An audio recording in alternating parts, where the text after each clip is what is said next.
Hello, I'm Laura Sewell, Associate Director of the International Cello Institute.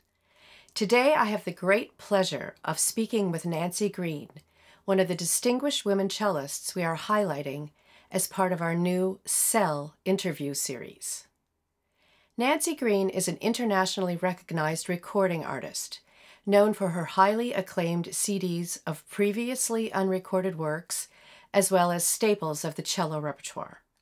Her numerous CDs, which include many premieres, are broadcast frequently both in the United States and abroad, and her performances have earned rave reviews internationally. She's performed extensively on the concert stage and for radio and television in the United States, Europe, and the Far East, and has appeared as soloist in venues such as Boston's Symphony Hall, New York's Alice Tully Hall, the Kennedy Center, and London's Wigmore Hall, as well as major concert halls in Shanghai, Taipei, and Seoul. Nancy Green studied at the Juilliard School with Leonard Rose and Lynn Harrell, and performed in master classes of Mstislav Rostropovich. After receiving a Rockefeller grant for study in London with Jacqueline Dupre, she worked with Johannes Skoritsky in Dusseldorf, Germany. She made her concerto debut in New York playing Dvorak Concerto at Lincoln Center, was spotlighted as a Young Artist of the Year by Musical America, and won prizes and awards, including the Concert Artists Guild Award, which sponsored her first New York recital. Former teaching positions held by Ms. Green include the Guildhall School of Music and Drama in London, Cheatham's School of Music in Manchester, England, and the University of Arizona, Tucson. And she has taught privately in England, Germany, and the U.S. Welcome, Nancy. I'm thrilled that you agreed to do this interview. Nancy, where did you grow up, and were your parents musicians? So I grew up in a little town near Boston called Weston, and I stayed there for up until my senior year of high school. And my parents neither were musicians. My mom was a housewife. There were 5 of us kids, so she had her hands full. And my dad was an electrical engineer, kind of communications, fiber optics, who was working at MIT. So it seems like there wasn't a musical background, but on my dad's side, there was, both of his parents were literary people. His dad was a Pulitzer Prize-winning playwright, and even though I think the two of them, my grandmother was considered to be the more talented one, but, she became a mother, and so there was this literary background on my dad's side, but there was a tremendous interest in music, and apparently my paternal grandfather tried to teach himself violin, just self-taught, but, his musical understanding, I think, was very basic.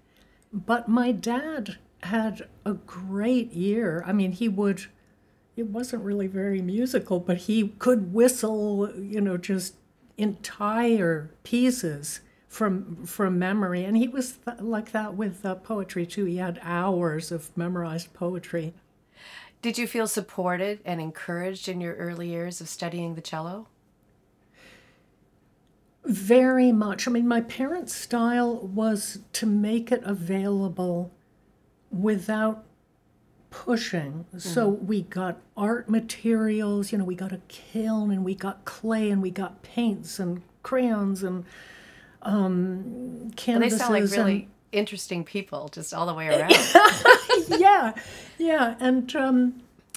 And we all started at about age 6 with piano, and then a couple years later added in another instrument. The pattern was different kind of for each one of us.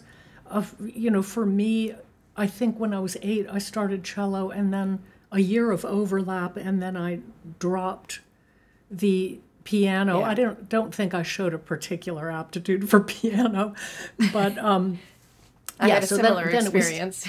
It was just cello. Yeah. But I feel like the whole issue of how much to push a child, it's a big it's a big issue. I know in my own case, I would have rebelled if I had been pushed too much. I know that the minute that I had freedom, I really would have rejected that in favor of something that I felt was wholeheartedly my own. Uh-huh. So I can only speak for myself, but I do get very nervous when I see, parents getting a little bit too, you can't make a blanket statement. Everybody's going to be different, but that was for me. So my parents, it was perfect for me. Well, I know from previous conversations that you were a very serious equestrian as a child. And so how much time did you devote to horses as opposed to cello?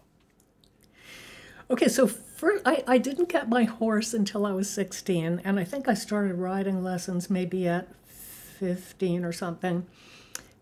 But the pattern with the cello at the beginning was not something that I like saying in front of my students because it's not really what I want to model them. But basically, I was that student who takes the instrument out for 20 minutes a couple times a week and then tries their best to pull the wool over the teacher's eyes during the lessons and just kind of do my best and really concentrate so I could hide how little I'd practiced. That was basically me. So when I had the riding lessons and I became totally obsessed with that, I had been for several years, actually even before I was interested in horses, our neighborhood was full of young families with lots of young kids, and everybody was looking for babysitters. So from age 12 already, I was babysitting a lot. So I had saved up my pennies, and I actually bought a horse. I think my parents were so impressed at how hard I was working to make this happen that I'm sure they supported it in some way too. So then I actually got my own horse. At that point, I was 16, and then cello lessons were out the window. So that poor cello sat gathering dust underneath the piano.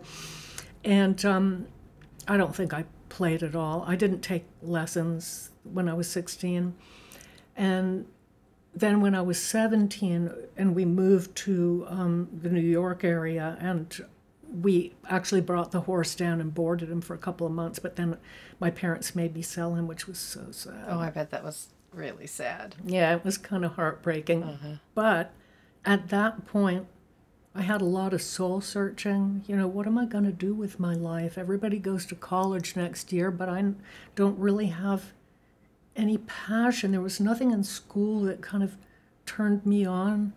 So, and I felt kind of lost. And so I took the cello out, dusted it off, and I remember people said, "You have a knack for playing the cello." People thought that I could be good. So I thought, well, yeah, let me try this. And so by this time you were 17? Yeah. Wow.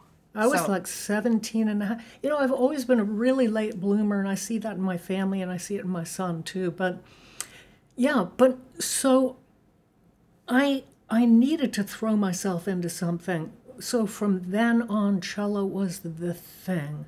And I just was obsessed with it. I was practicing as much as I could. And in high school, that was only about 2 hours a day. Even though I was like really into it, I think it's really hard when you're in school with homework all day. And, yes, right. Yeah. But so this was your senior year? Yeah, it was my senior year. It was probably like in the fall of my senior year. And but I loved it. I guess I needed a purpose. I needed a thing to throw all of my love and devotion into, and I really found it with the cello.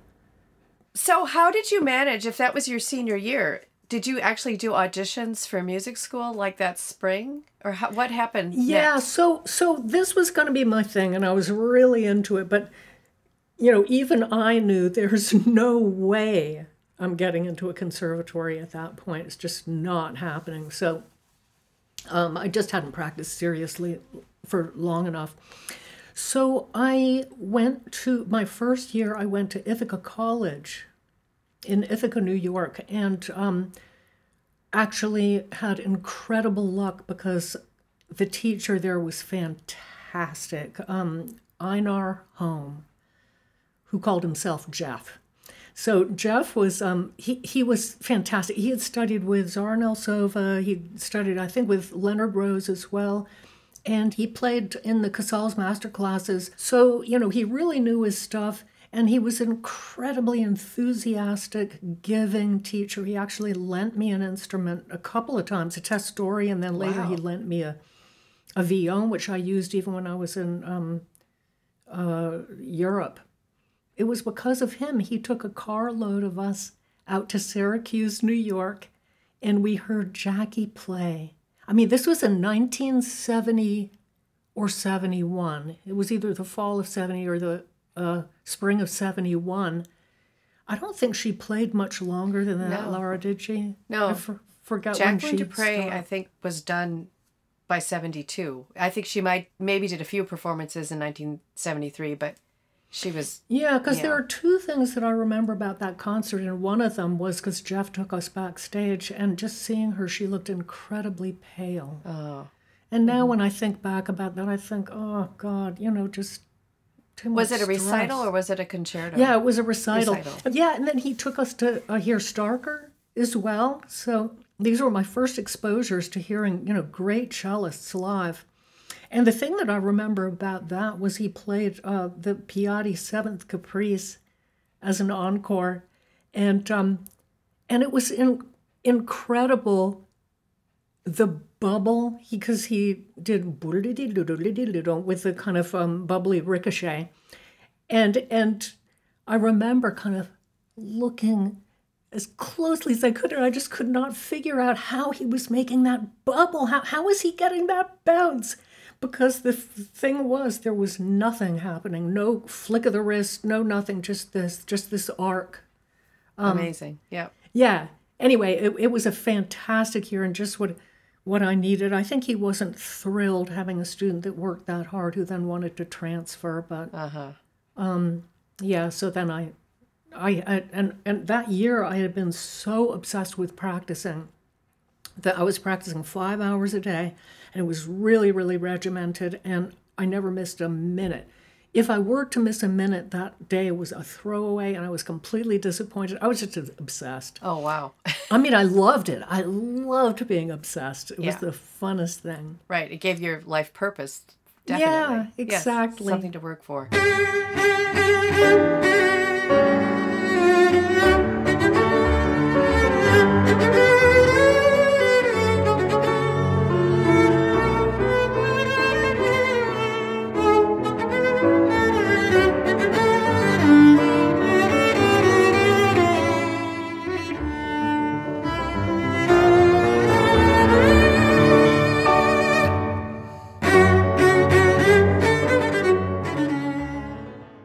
So at that point, then, you must have auditioned for Leonard Rose.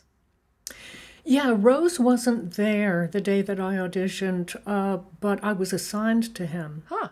Okay. Yeah, I remember, I'll never forget receiving that letter and seeing Leonard Rose's name, and I was floating on air. I couldn't believe this was happening, So then you stayed at Juilliard 5 years then after that? 4 with Rose and then one I was with there, Lynn I think, from 71. I think it extended all the way to spring of 78 because I ended up needing to make up some credits at some point. And those credits were made up with the lessons with Lynn Harrell. Basically, I was with Rose for 5 years. And, So what do you remember most about your lessons with Rose? Is there one thing that stands out? Yeah, his personality was very, Formal. Of course, you studied with Rose, too, so you could say it better than me, but pretty deadpan, He's very serious. Just a very serious person. That's what I remember. Yeah. But one thing, because it was so out of character for him, was when I was playing Brahms F Major Sonata, first movement, and he actually got out of his chair and was gesticulating and just trying to get me to do more and more because I was just a very nerdy, very super shy, introverted kid. And I thought that I probably was doing a lot. And I had to have many teachers say this to me, you know. Okay. And so we were playing the opening. So, da-dee, pa-da, you know, pa-da. And I'm sure that I was probably going, ta-ta, ta-ta, you know, while thinking that I was being super passionate. Right, of course. And so he's flailing around in totally not Leonard Rose kind of way. That's the reason that I remember that, but also because it was the one time I heard him laugh, because at one point I thought, you know, I'm going to show him. I'm going to really do it. And so I tried to do, and I came in, doddy, and then I'm coming back, but the tip of the bow kind of wedged between the A and D string. Just the tip of it was like that, and it caught, and my hand flew off, and the bow went doing, doing, doing, doing, doing, and then fell on the ground, and he actually chuckled. Oh, I've never seen actually that happen to a bow, what you're describing. It was just really embarrassing, and he found it funny. And I think it was the only laugh I ever saw him do. Yes. But I'm sure that I learned a lot. It's just that I think it's all subliminal. I do remember the first concerto he gave me was Lalo. And I remember, you know, being very excited and preparing it, coming in for the first lesson. Dori, stop. 2 notes. Because he went da-da, you know, when you go across with the string, right. You know, so apparently I was going da-da, you know. So obviously I hadn't mastered that, but I don't think that he cracked down on me. It was Goritsky that finally did it, which was the best thing for me. So then you did Lynn Harrell for your final year at Juilliard, and what was he like? He must have been quite young. Yeah. The thing that I remember about Lynn, because I only had 8 lessons, but was this one lesson where we were doing Rococo, and, you know, just hearing him play it, and then I would try playing, and then he would play, and I would play, and this back and forth, and just hearing his vibrato, just the quality of his vibrato, and then hearing mine. And I remember walking out of that lesson feeling like, this is a problem. My vibrato is just not cutting it at all. And of course, it's a physique thing. I mean, my hand compared to that hand of his, which was just huge sausage fingers. You know, he's tall and burly. So from that moment, I started to revamp my whole technique. Leonard Rose pretty much kind of enforced the fingerings that were in his editions, which was kind of unfortunate in my case because my physique is just so different. I had the same problem. I made myself do them because we all did, but I don't do those fingerings anymore because they just don't work for everybody's hand. Yeah, and so, you know, stopping on the 4th finger on some really important long lyrical note is it's just insanity for somebody with a hand like mine. It's just not going to work. And so I started developing, you know, using a lot of collapsed in the upper register and changing fingerings. So did Lynn encourage you to do that, or you just did and then he didn't I just complain? did. Okay. Nobody told me that. Right. And then you went to study with Jacqueline Dupre, right? And I believe that's when you and I crossed paths very briefly.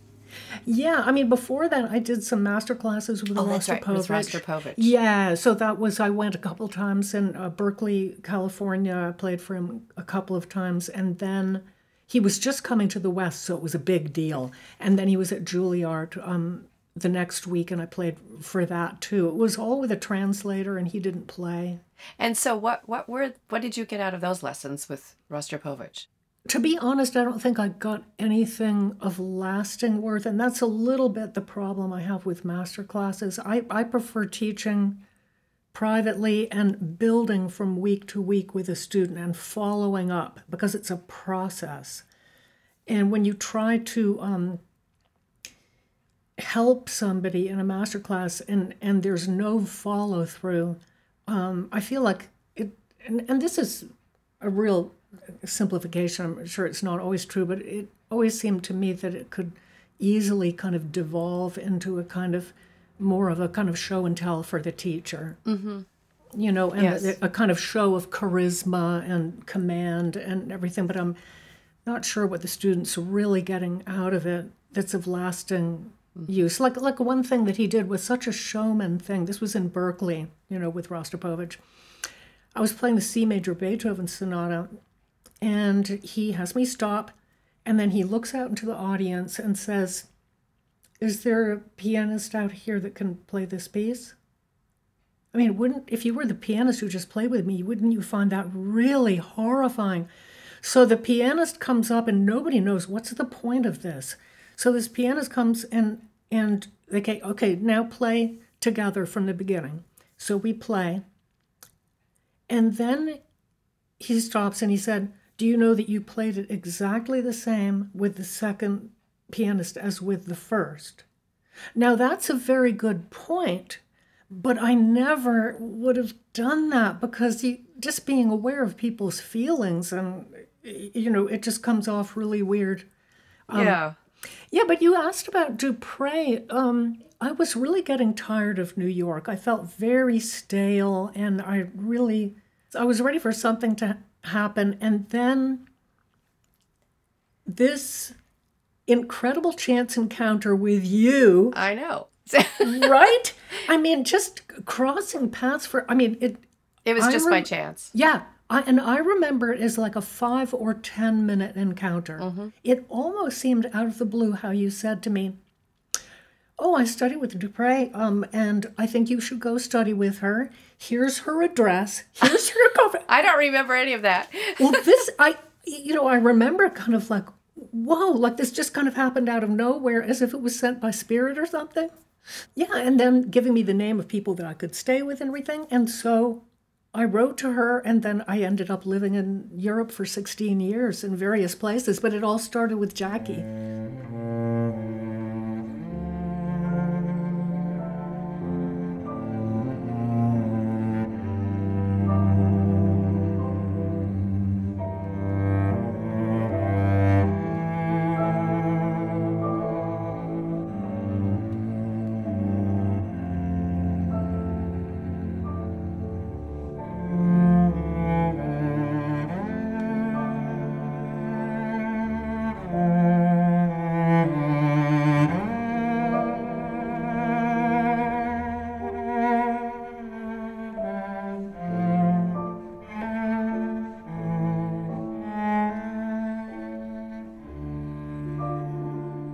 Tell me about how your lessons were with her. Yeah, so if I could tell just about the first time I went there. So I flew over on a Laker flight and actually applied for a Rockefeller scholarship.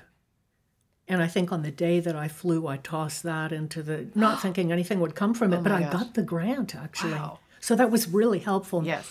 So I flew over there with my boyfriend, and I remember going for the first lesson, Rutland Garden Mews, yes, which had been the home of Margot the dancer. Fontaine. Yeah, yes. Yeah, because there was an elevator already in it, because it was her husband that was handicapped or something, yes, right? Right. So it was that same home.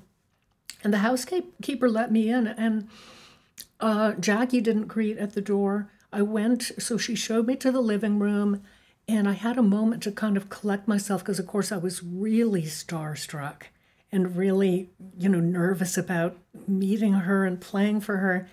And so it gave me a moment to get settled, and I saw she had a number of cellos there and all these pictures on the wall.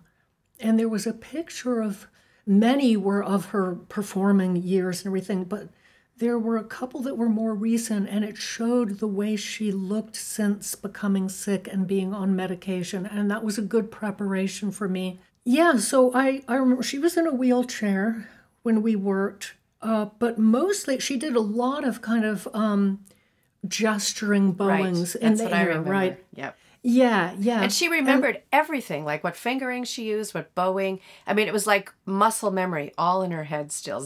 I'm sure you had that experience too. Yeah. And I remember from one week to the next, her physical situation just totally changed because suddenly one week when I came in, she might often have a tray with a cup of tea there, and she couldn't pick up the tea without going like this on the way to, so it was very, it was hard. I mean, it was hard seeing what was happening with her, so it was kind of a mixed experience in my case. I was very starstruck, and it was just an incredible experience just to even sit in the same room with that woman. And often I would be invited to lunch afterwards, and which was a little strained because I was very introverted, but Jackie was not talkative. And so I felt like I had to kind of entertain or kind of fill up the space or something, and which is not kind of me, and so it felt really awkward. But then sometimes we would sit, and she loved to play her recordings for people. So I remember her playing Haydn D major for me once, and then one unforgettable moment was she put on her recording of Silent Woods, Dvorak's Silent Woods, which is just beautiful, heart-wrenching. I mean, she plays it so slow, and it is so sublime. That performance just... You know what she told me once, it's interesting you bring this up, that she and her husband would play a game called Desert Island Piece, and they would talk about which piece they would choose to take to a desert island, and she told me she chose Silent Woods. That was her. Whoa. So that is interesting that you say that she played that for you. That in itself breaks my heart because the way that she plays it is so... It's kind of heartbreaking the way she plays it. Oh, it's unbelievable. So I remember sitting next to her. She's in the wheelchair. We're listening to this devastating performance, and I'm just really trying to keep from crying.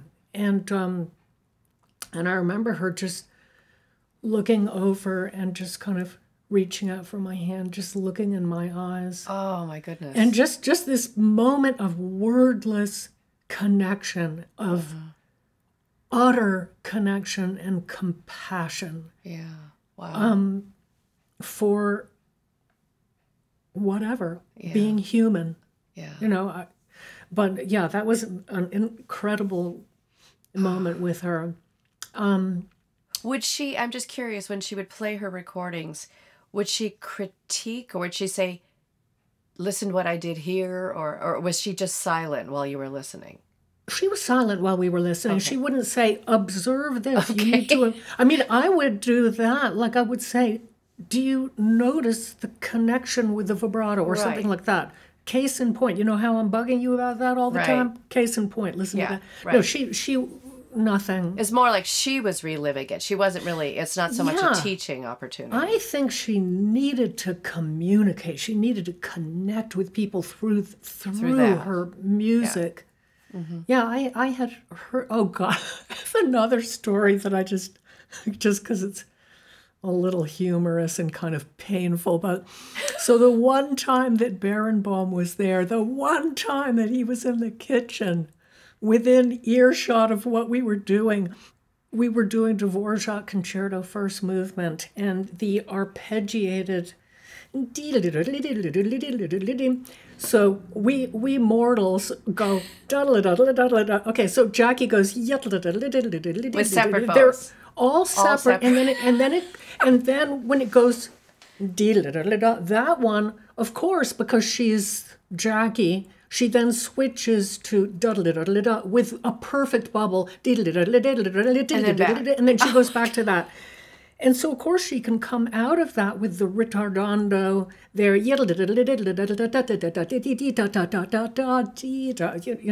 It's sublime. So me being a mere mortal, I'm trying to do this, and just, oh God, it's so bad. And then afterwards, I'm kind of thinking, oh, and then Barenboim, hearing it from the next room. So I'm packing up my cello, and then she's not realizing how loud she's talking. She says to him, so what do you think of Nancy? She probably thought she was whispering, and Daniel probably knew full well that we're talking too loud here. So he said, she's okay. Probably when I left, they were joking about, how bad it was. But Jackie, with Jackie, my sense was, and she had a kind of unconfident air a little bit as a teacher, like she would ask you, what do you think of this or what do you think of that? And I'm thinking, I don't know, you're the boss. And yet she hadn't had a lot of experience teaching. That was relatively a new thing for her. Yeah, so I can really understand, where she was coming from. But the extent of sophistication of like a bow advice or something would be something like play nearer the bridge. Yeah, that's the kind of things I remember too. And what I was looking for with her wasn't really what came through in the lessons, because I think what we all want is basically, I want what she's having. She's, just the incredible passion and commitment and colors and, just sublime connection with spirit and just communicating. But in a lesson where she can't even hold her cello and she has to basically just kind of, it's hard. So my boyfriend at the time was saying, do you realize that you're depressed every Saturday? Saturdays mornings were my lessons. So something was just, I had been looking for something, and Jackie embodied what I was looking for, but it was not through the lessons that I was to find that. And that's when I discovered Garitsky.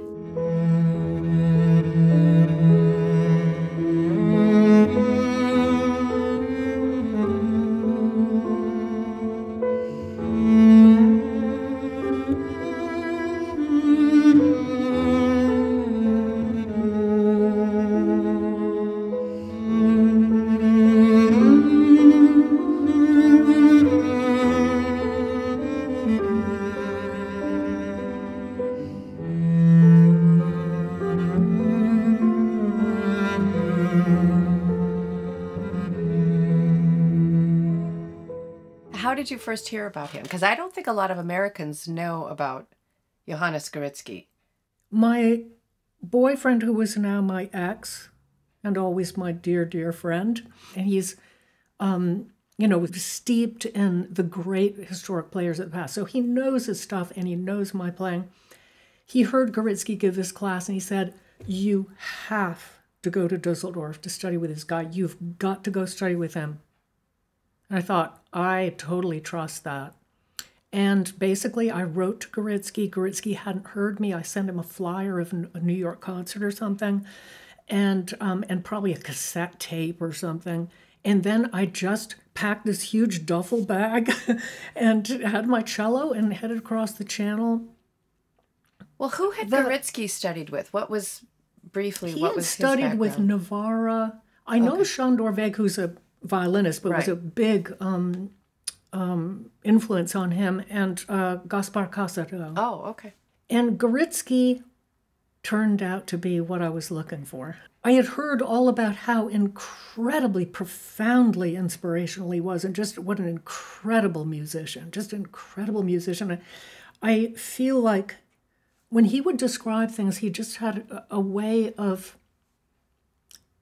using adjectives or kind of visualizing something that was so strong that it would really help you feel the music, like a passage in Beethoven might be, something sounding judgmental. Or who would think of using the word judgmental? But somehow it would like strike this tone. Or the D major suite, number 6, the Gavotte 2, when it goes to bum bum, you know, it's like the yum bum da. That would be the circle of the adults, you know, dancing like this, and then you get to the second, and a little girl goes into the center of the, and it's the little girl doing this little dance in the center of the, and then you get back to the first gavotte, and then it's back to the adults in the center. You know, things like that, just incredible. But not only that, like I would be playing Bach for him, and he would look at me while I'm playing, and he would go like, you know, or, you know, he would just change his eyebrows or something like that. And I would just watch him while I was playing, and I would say, yeah, look at all this incredible expression and poise. And kind of just what to do. Yeah, I mean, just, but interestingly, when we first started, it was all technique, which I didn't expect. So I came and played for him, I think it was Haydn D major, and the first thing he said was, you have a nice vibrato, but you use that same vibrato for everything, you know?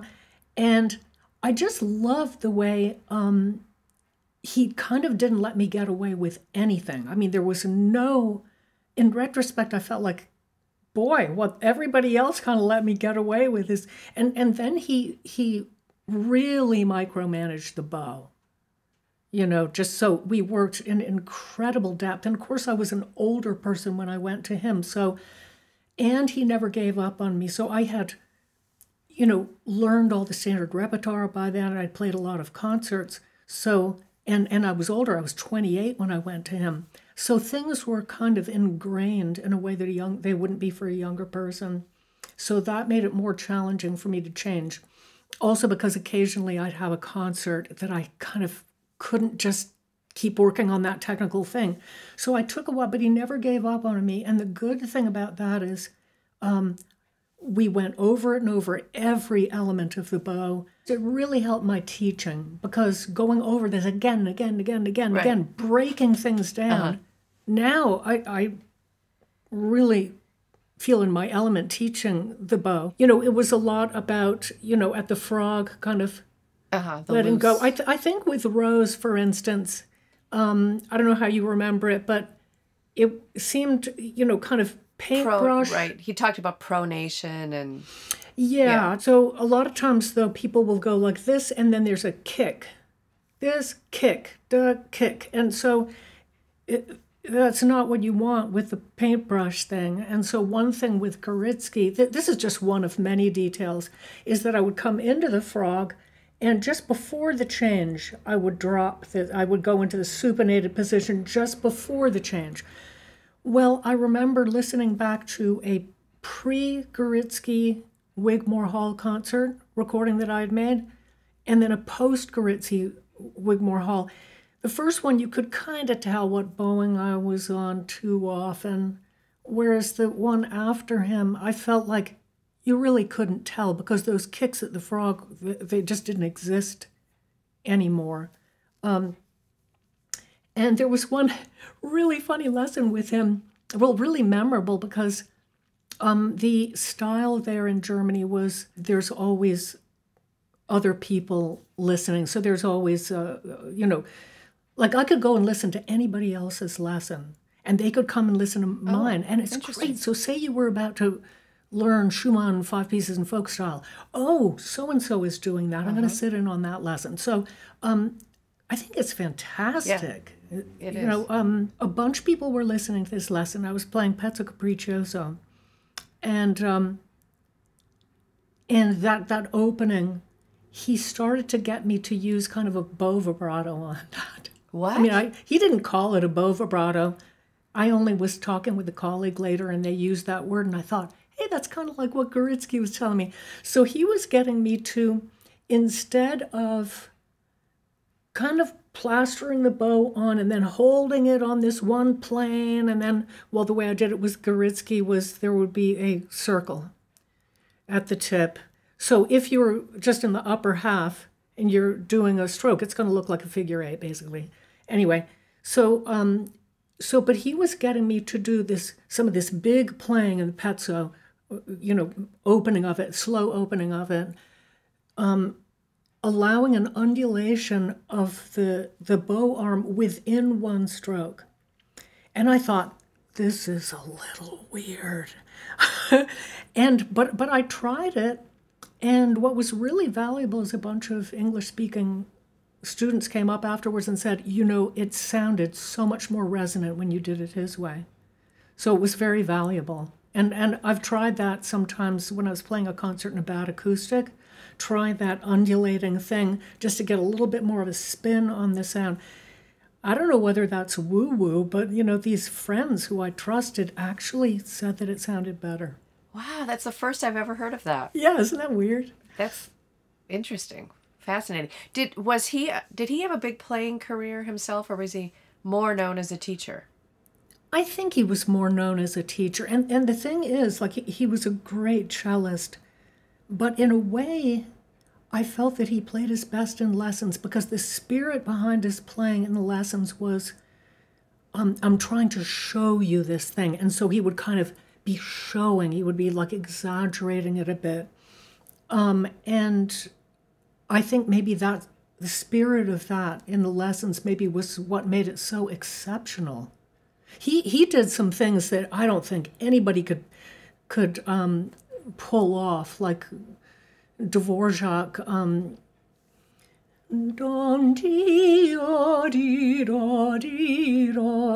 He would do slides, and he would do it kind of Casals, like he would actually drag while vibrating. Now, mostly, if somebody else would do that, it would sound really cheesy. It would really backfire. It would sound cheap. But because he played it with such conviction, he could pull it off. But there was so much with, variety of tone, color, and just the profundity of his comments, when working on repertoire, was incredible. It was everything I was, and just I'll never forget that little room in Robert Schumann Institute in Dusseldorf, and there was a little park out behind there, and I just remember the hours with him. I literally felt like all the cells of my body, every little bit of musical inspiration was being ignited and turned on and sparked and plugged in and enlivened in the time that I had. It was everything I was looking for.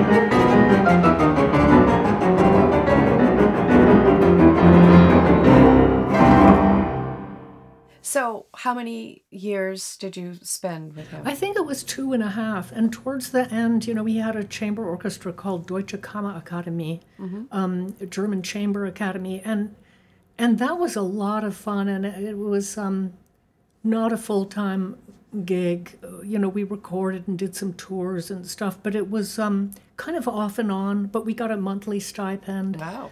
And there were only two, for the bass section was just 2 cellos and bass, and so I was solo cello. That's great. But all the, concertos Goritsky played. Uh-huh. But just a funny little anecdote. I remember Goritsky always liked these really extreme colors and dynamics, which I'm all about. I love it. But me and my stand partner, he kept telling us, we were rehearsing, it was before a concert, and he kept telling us, less, cello bass, less, and me and my stand partner, we're barely playing. And he says it again, and we look at each other and kind of wink, and the next time, we don't even play, we're air bowing. he turned to us and he said, "Perfect." Oh, Oh, another little anecdote. I think that Casado was a huge figure for him because we were playing this concert in Gstaad, Switzerland. And actually it was a dress rehearsal. And so Johannes had his white Stevenson case, just down in front of the first row of the audience.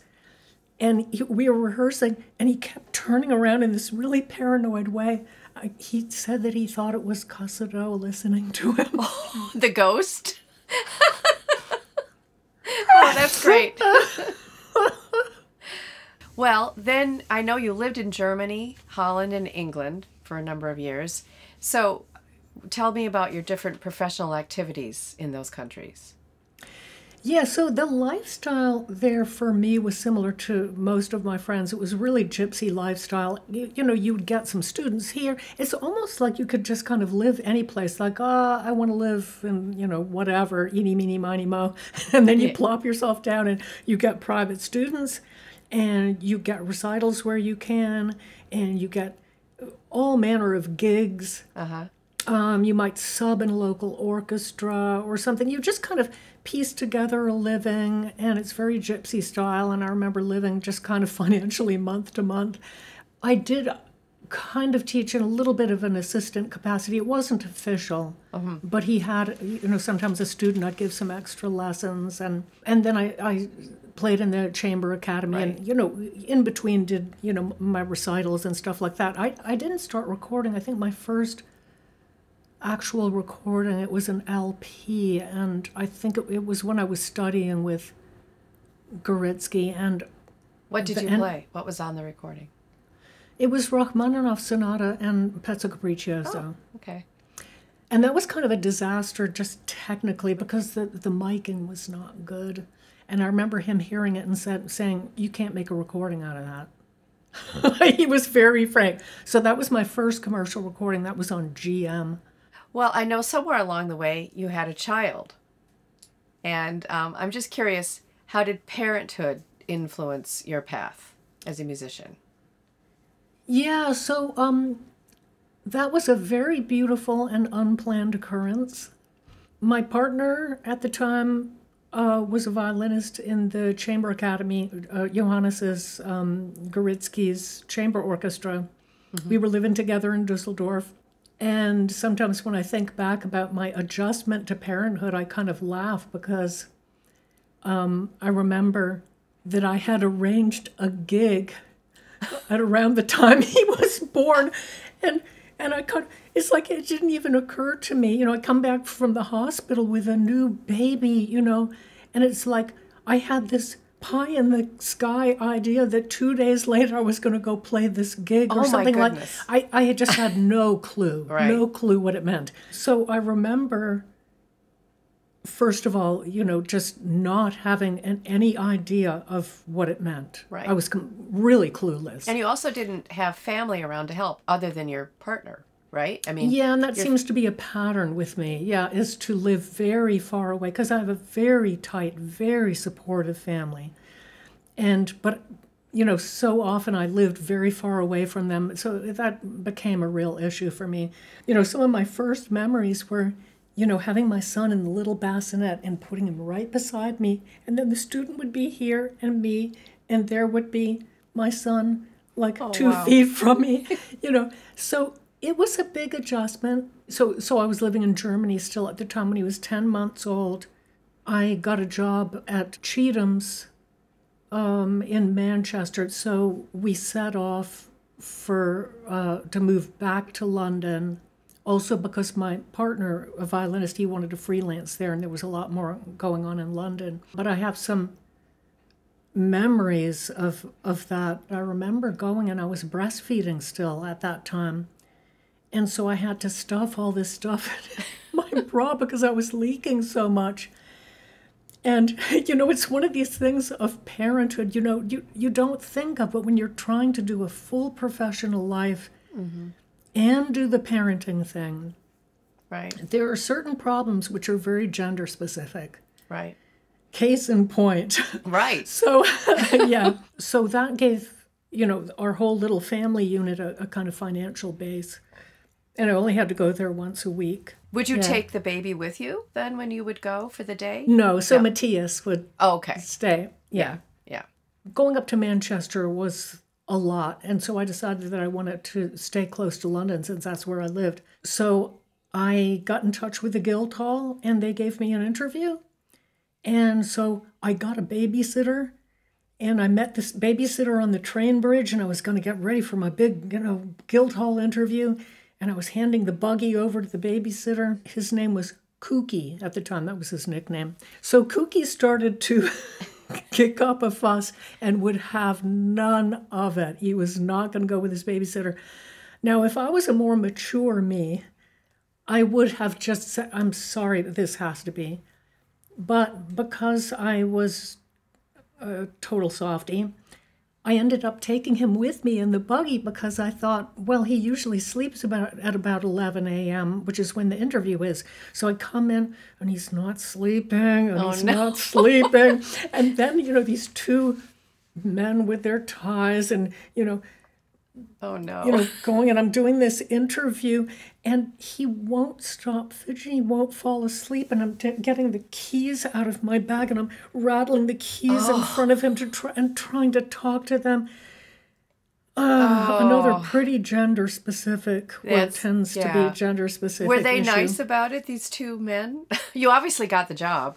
Yeah, I mean, they were great. I mean, they were totally cool. Yeah. In fact, one of their interview questions was something like, because probably I was riding on the reputation I had at Cheatham's, and that's what that made me an interesting prospect. One of them asked, so do you bring your son with you when you teach at Cheatham's? Are you kidding me? They were probably relieved. Goritsky used to pride himself on being a non-typical German parent, just not really controlling or anything. But to a fault, like when we were rehearsing, he would have his first son, Gaspar, could sit right in the room when we were rehearsing, and he gave him a bunch of pots and pans and spoons, and he would be banging on these things while we were trying to rehearse. My gosh. So at least you weren't going to do that with your students. No, the trials of parenthood. Right, yes. While being a musician. So then you taught at Guildhall for quite a number of years. Yeah, things had gotten so intense. I was trying to make recordings then. I was playing some concerts. I had private students. I mean, I actually lived in Holland for a short while. It was really, really hard. One thing that helped a lot was that I ended up, moving outside of London onto the Windsor and Eton Riverside line. And this was after I broke up with Kooky's dad. But we're still very, close, good friends. And he lived on the same train line as me.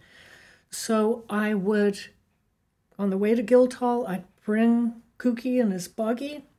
And Matthias would meet me at the Twickenham station. I'd tell him which car I was going to be in advance. He would be there, the thing would open, I would hand the buggy off to him, and while I taught, he would keep Kooky in his apartment, and then on back I would go to his apartment and pick him up. So we had these schemes.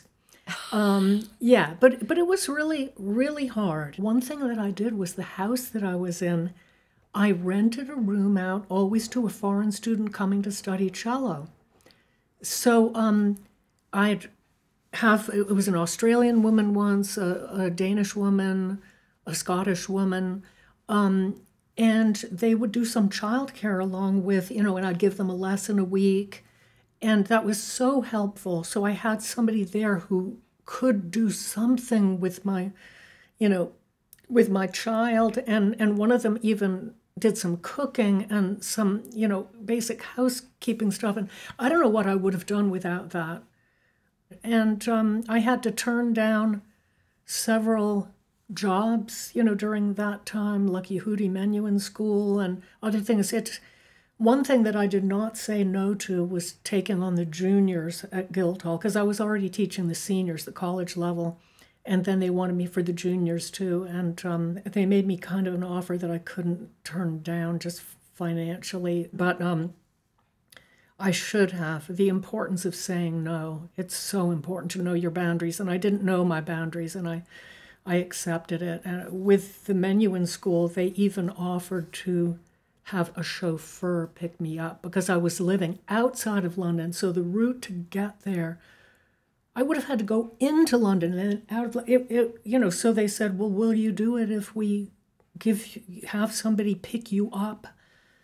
And luckily I said no to that because you can't do it all. So shortly after that, my body just decided that I was not very good at saying no. I was overwhelmed, and the body just decided to say no for me.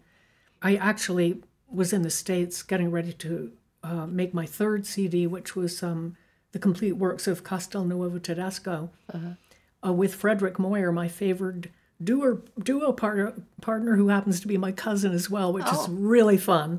I ate a bad scallop or something, started to run a low-grade fever, and then just my energy just started to decline, and then I flew back, and then I thought, well, maybe I'm getting a little better, and then I went, taught the seniors. I got through that. It was the beginning of the semester.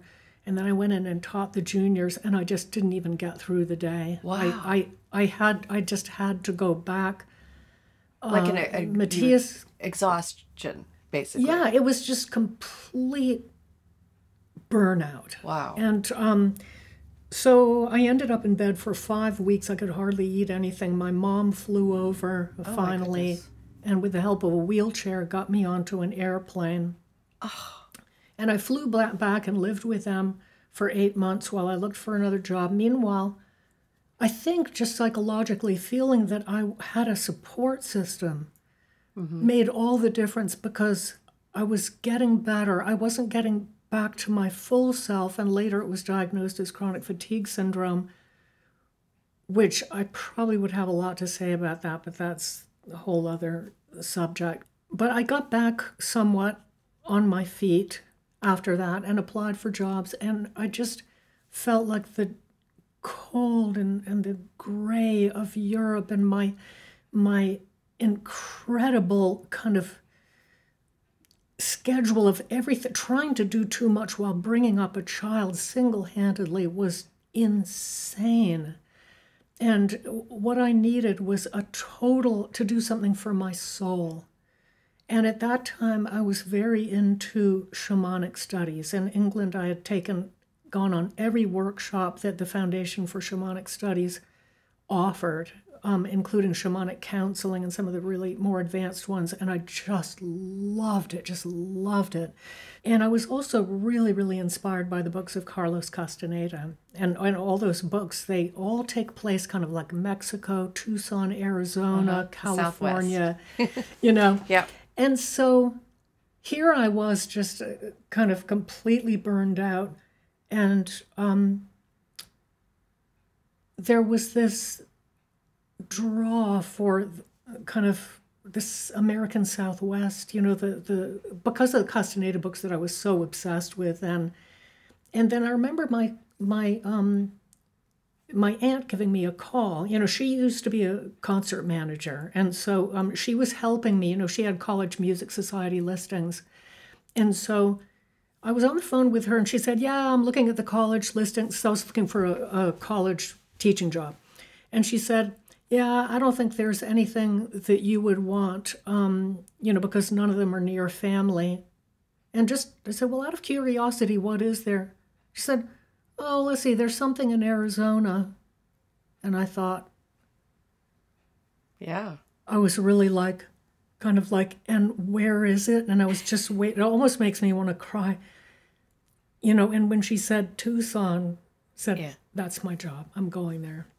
And you got because this incredible yearning that I felt in touch with through reading those books and, my shamanic studies, my interest in meditation and, was something that was so alive in me. And so that was my job. So how old was your son at that point? He was 7. 7, okay. Yeah. And I stayed all the way, I stayed, got tenure, and stayed on till my son finished high school, because I wanted him to have, the consistency to be able to stay in the same school and graduate. Being a single person, a single parent who's on her own, having the built-in community of the university was really, really important for me, but also because there's this kind of West Coasty thing, which I kind of miss, but there were all these interesting spiritual workshops that I immediately plugged into, and so I had a whole kind of community and tribe there too. And now you're in Chapel Hill, North Carolina, right? What drew you there? Yeah, so a really interesting thing, a colleague of ours, Selma Goxon, who had come to England, it's almost like we switched places, because she had been teaching at ECU, Eastern Carolina University, and she had always talked about Chapel Hill, North Carolina. She said, that's a gold mine. There's so many people interested in the art scene. It'd be a great place to have a thriving cello studio. So in Tucson, I was thinking, well, I have the connection with Chapel Hill, North Carolina, because my paternal grandfather, the playwright, he lived in Chapel Hill decades and decades. Okay. All right. And so he's known here. There's a Paul Green Theater, which is now called, I think it's called Playmakers Theater now here in Chapel Hill. So there was a family connection. We used to come down to Chapel Hill often when I was young. And that, with Selma's comment, it seemed like a perfect fit.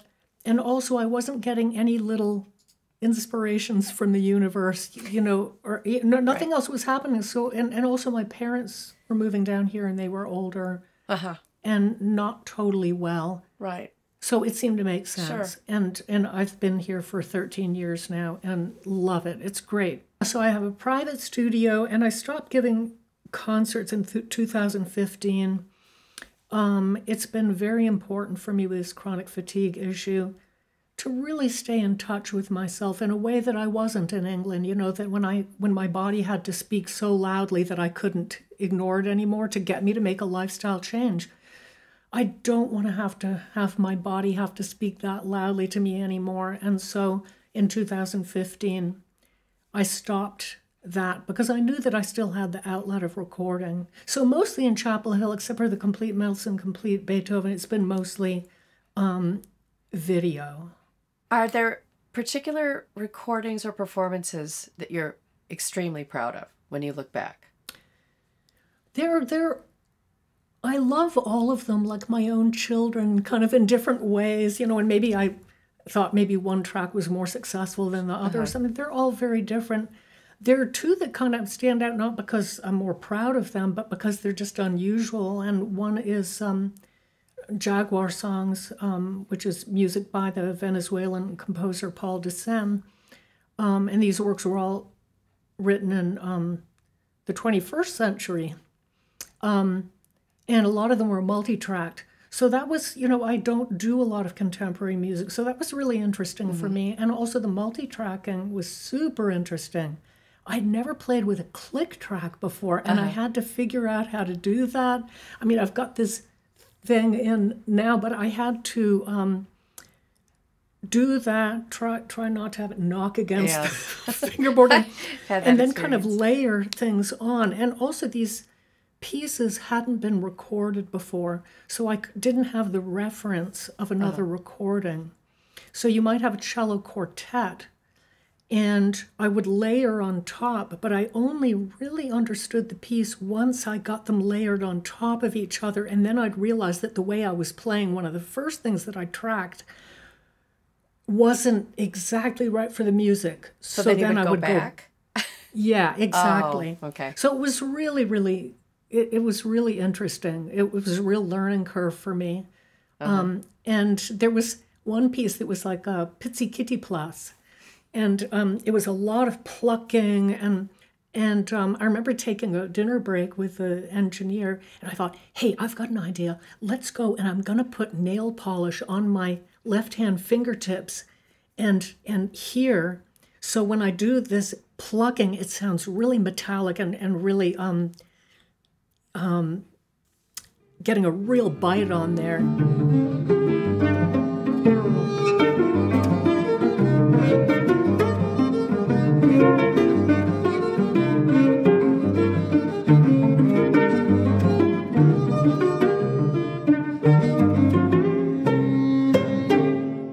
And then the other thing that was really unusual that I did was a couple of concertos for the company Music -1, Saint-Saëns and Lalo concertos.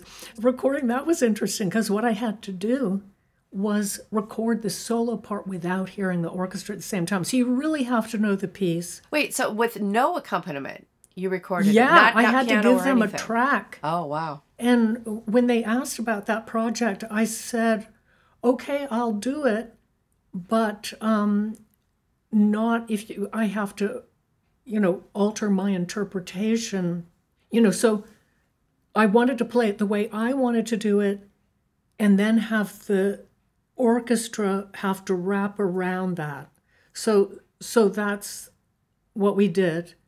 And so that was super interesting for that reason.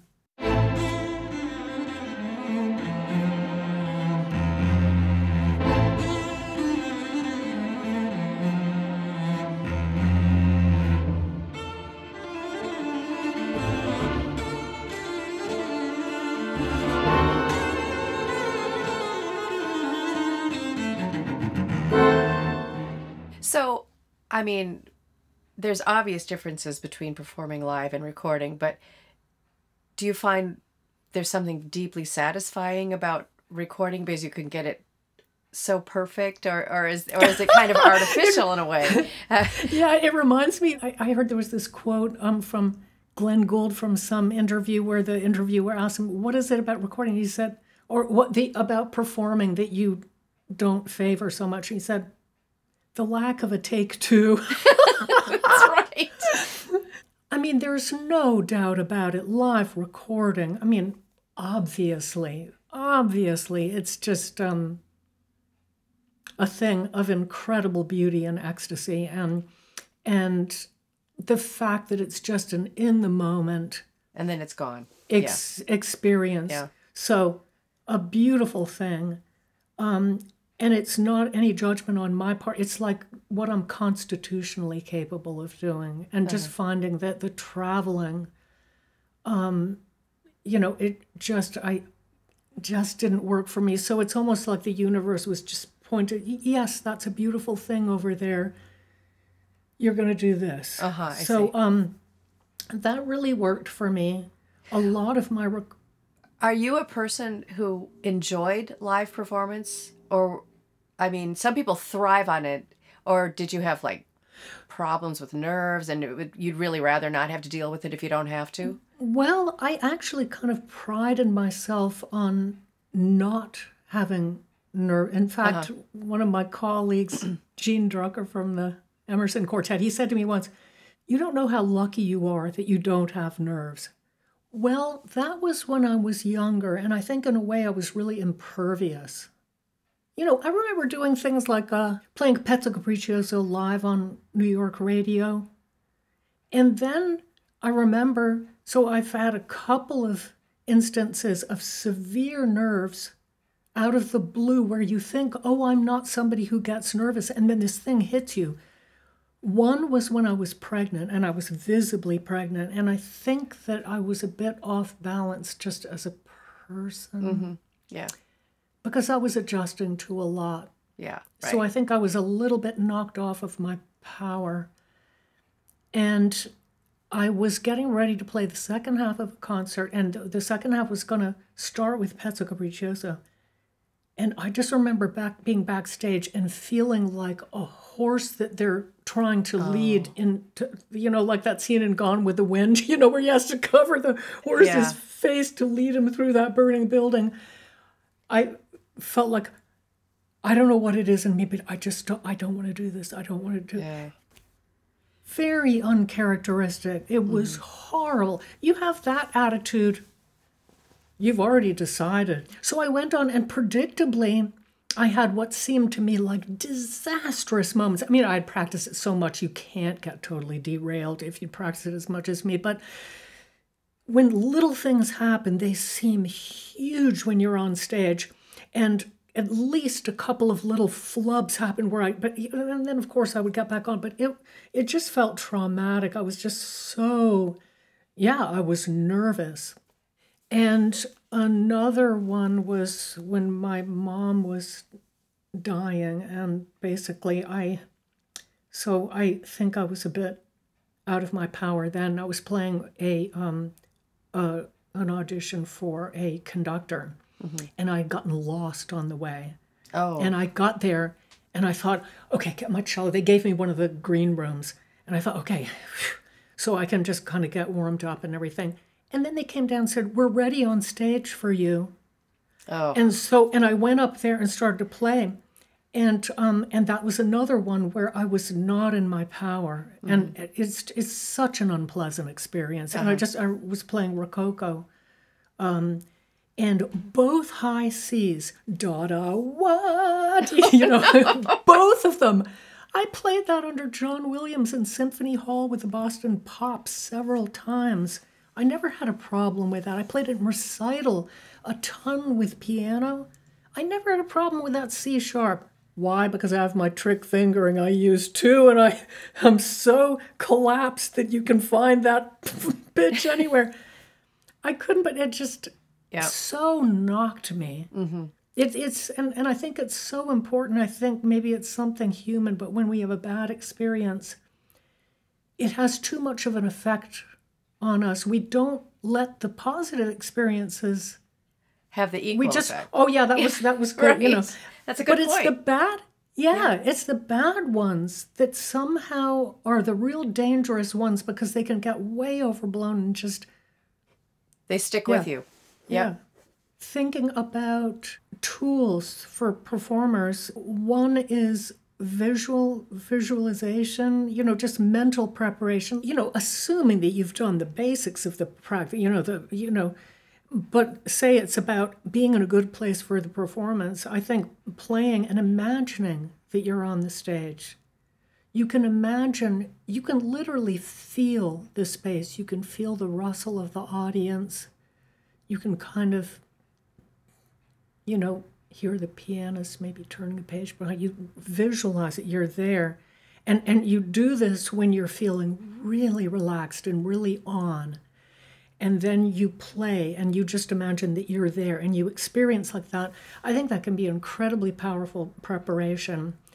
And because I have a negative example that I pass on just to impress on how important it is not to inadvertently do a kind of negative visualization. And that is that I had set up a Wigmore. I'd played in Wigmore Hall before, but I thought I want to relive the magic, So I arranged on my sabbatical year, to come back and play there again. So I booked that hall, but inadvertently, in retrospect, I realized because it was the chronic fatigue was an ongoing problem for just years. And I was visualizing myself tired. I imagined myself needing to lie down. I hope they have a couch in the green room and all this. It was inadvertent. I didn't realize that I was doing it, but I was holding unconsciously in my mind a negative image about being tired. Well, sure enough, I ended up manifesting that. I went there, I had first day, I had a lunchtime recital at St. Martin in the Fields. Then the next evening, I played a concerto with the London Concertante at St. Martin in the Fields, and the next day was the Wigmore. Whoa, that was too much for me. Yeah. That's okay for somebody else. It was too much for me. I was exhausted, and I knew that program backwards and forwards, and I had to stop in the middle of a piece that I knew just out of sheer exhaustion. Oh my goodness. For no reason. And I realized I have to go on. And I just told the pianist where to start again. But that kind of thing to a performer is traumatic. That's very traumatic, yes. And then I flew on to Bucharest to record the Haydn concertos after that and kind of regroup. But the difference was, talk about recording and performing. Mm-hmm. The performance in Wigmore, I had to stop in the middle. But the Haydn thing... it was a recording. Yeah. Yeah, it's a recording. If something happens, Right. Oh, wow. And also, I love microphones. I feel really comfortable in front of a microphone. But you have to know how to record. I think you've got to throw yourself into every take. Like Jackie said that. She said every time you play, you die a little bit. Did she say that? Yes. That's a good And quote. I thought that was incredible. I would reword it to just say, put everything you've got in it. All your love. All, just... Mm-hmm. And so if you can record like that and keep it at that high pitch, throw yourself into every take, give it everything you've got. It's not going to end up being... Some people complain that recording, it's just you do it until you get it right. I don't agree with that. Mm-hmm. That's not recording the right way. I think you have to very much not just be trying to get it correct. Yes. Then you're going to end up with the something that really recording. Sounds like a studio. Yeah. Right. Yeah.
Particularly memorable musical collaborations that are interesting to recall?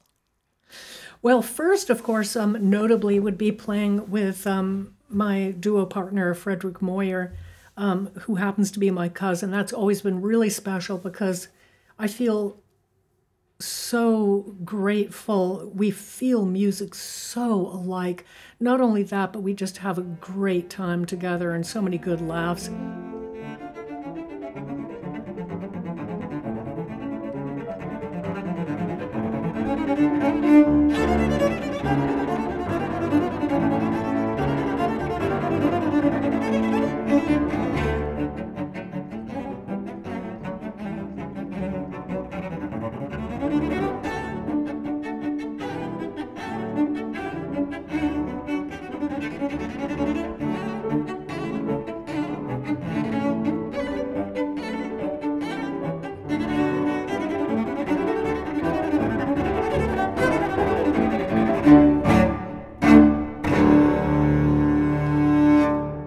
There's also one which is kind of notable because there are a lot of names in it that I think people will recognize, and that's when I was playing with the German Chamber Academy, that chamber orchestra, and so me and my stand partner Mike Jones were there with Goritsky and the orchestra, but there were a bunch of famous cellists there who were playing.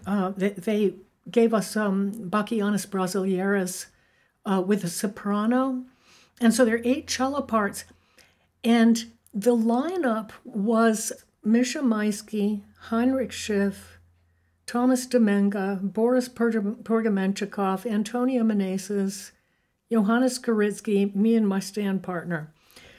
So now some of those people may be more famous in Europe, but they are big. Oh, yes. Like huge. Huge names.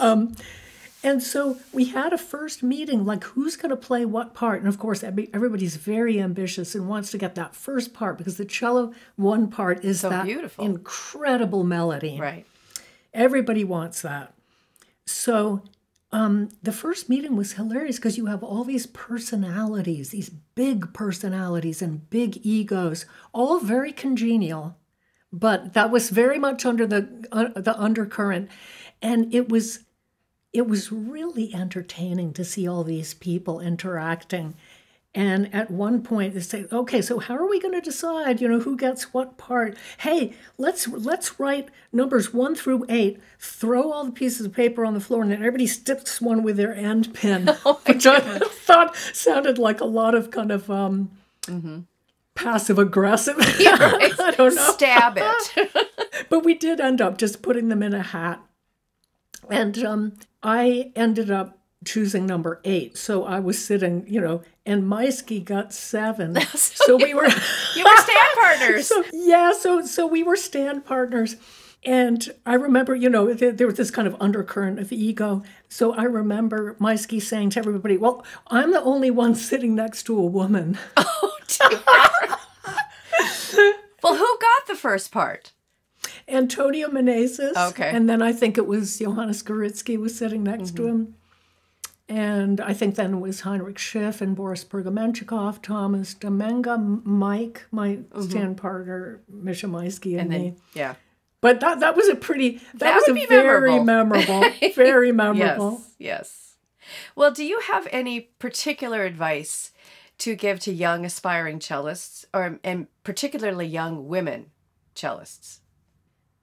Yeah, one that I feel like is really relevant is to stay in touch with your deepest self. I mean, that's something I guess I would say to any human being, female or not, but I think of females when I say it just because I know as a young parent, it was pretty dangerous that I stopped listening. I was trying to juggle too much, but just knowing, being good at drawing boundaries, being really good at giving a good, clean, healthy no when you need to. And I think that might be a little harder for women. I'll speak for myself when I say that. But, if we're going to juggle profession and if we decide to have a family, I think also really supportive relationships is so important. Here I went to Europe where I had no support system. Then I went to the American Southwest where I also had 0 relatives. And there was a lot really great about it. I have no regrets, but it cost me, physically. Now, also, I think being in touch with the being energy and not getting lost in the doing energy, I think that's something, again, that's just any human being, I guess, but I